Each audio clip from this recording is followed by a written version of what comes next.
हिमालय से ऊंचा हा 1975 सालचा सुनील दत्त यांची प्रमुख भूमिका असलेला आणि हिमालयाचं प्रचंड सुंदर असं दर्शन घडवणारा एक थरारक हॉलिवूडसारखा चित्रपट।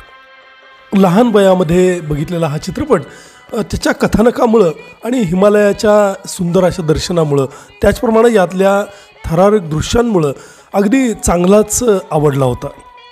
यंदा या चित्रपटाला 49 वर्ष पूर्ण होत आहेत। या विमान अपघातामध्ये पर्वतावरती एकाकी पडलेली 2 लहान मुलं आणि त्यांना भेटलेले एक छान असं गोड अस्वल हे माझ्या बरीच वर्ष लक्षात राहिलेली गोष्ट आणि खूप आवडून गेलं होतं त्यावेळी ते।